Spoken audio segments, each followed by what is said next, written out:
খুনি শেখ হাসিনাকে যাতে ভারত থেকে ধরে এনে জনতার আদালত থেকে তার শাস্তি আমরা দেখতে চাই। আমাদের আর কোনো চাওয়া নেই। আমরা দেশে গণতন্ত্র প্রতিষ্ঠিত হয়েছে, জনগণের ভোটের অধিকার প্রতিষ্ঠিত হবে। আমাদের কাছ থেকে আমাদের সহযোদ্ধাগুলিদেরকে তারা 2013 সালে আমরা গণতান্ত্রিক ভাবে, স্বাভাবিক ভাবে, শান্তিপূর্ণ ভাবে যখন আন্দোলন করেছিলাম, তখন তারা আমাদের এই সন্তানদেরকে, আমাদের সহযোদ্ধাদেরকে এই বিশেষ বাহিনী উঠিয়ে নিয়ে যায়। কোথায় আছে, কি অবস্থায় আছে আমরা জানি না, আজও পর্যন্ত আমরা খুঁজে বেড়াচ্ছি।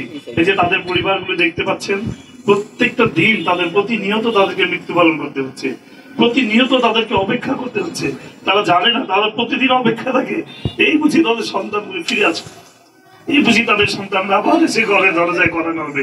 এই যে তাদের সন্তান সাফা, করুণ আকুতি, কি পরিমাণ তাদের কষ্ট, তারা তাদের বাবাকে এখনো ছুঁয়ে দেখতে পারেনি। সাফা কিন্তু এখনো তার বাবাকে ছুঁয়ে দেখতে পারেনি। এইভাবে নির্দয় ভাবে, নির্মম ভাবে তাদেরকে ধরে নিয়ে গুম করে ফেলে হচ্ছিল রাষ্ট্রযন্ত্রকে ব্যবহার করে।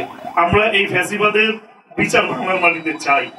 ফ্যাসিবাদের বিচার যাতে, যারা গুম করেছে, খুন করেছে অন্যায় ভাবে, তাদের বিচার যাতে বাংলার মাটিতে হয়। খুনি শেখ হাসিনাকে যাতে ভারত থেকে ধরে এনে জনতার আদালত থেকে তার শাস্তি আমরা দেখতে চাই। আমাদের আর কোনো চাওয়া নেই।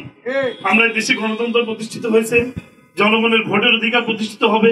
দেশনায়ক তারেক রহমান, আপনারা জানেন আজকে এই অনুষ্ঠানটি, এই আয়োজনটি মূলত আপনারা জানেন যে আমাদের প্রিয় নেতা ভারপ্রাপ্ত চেয়ারম্যান দেশনায়ক তারেক রহমানের আজকে কারামুক্তি দিবস। ওনার থেকে আমরা শিখেছি কিভাবে আমাদের সহযোদ্ধা সহকর্মীদের পাশে দাঁড়াতে হয়। এই যে প্রতিষ্ঠানটি আমরা গড়ে তুলেছি, আমরা বিবেচনা করেছি যে এই পরিবারগুলো যাতে কোথাও যেতে না হয়, কোথাও যাতে তাদেরকে কষ্ট করতে না হয়।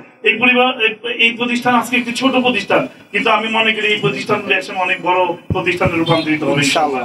আমি জাতীয়তাবাদী আদর্শের প্রত্যেকটা সহযোদ্ধা সহকর্মীকে অনুরোধ করব, এই প্রতিষ্ঠান থেকে আপনারা কিছু ক্রয় করবেন, যাতে তাদের পরিবারগুলির ভরণ পোষণের এখান থেকে তাদের একটা ব্যবস্থা হয়। আমাদের ভারপ্রাপ্ত চেয়ারম্যান আমাদেরকে এটাই শিখিয়েছেন।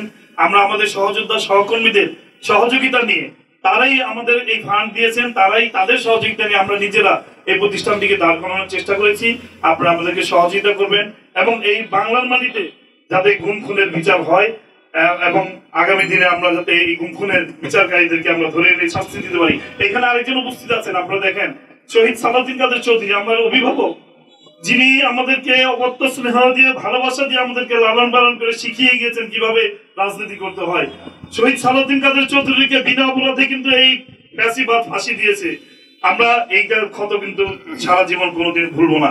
তারই সুযোগ্য সন্তান। শুধু তাই নয়, সালাউদ্দিন কাদের চৌধুরী আমাদের ভাইজানকে যে ফাঁসি দিয়েছিল, শুধু তাই নয়, কিন্তু তার পরিবারও আমি বাদশাহদের ষড়যন্ত্রের বিষাক্ত থাবায় ক্ষত বিক্ষত রক্তাক্ত হয়েছে। এই যে তার ছেলে সুযোগ্য সন্তান হুম্মান কাদের চৌধুরী, দীর্ঘদিন যাবৎ তাকেও গুম করে রাখা হয়েছিল। কত কষ্ট, কত নির্যাতন করা হয়েছে।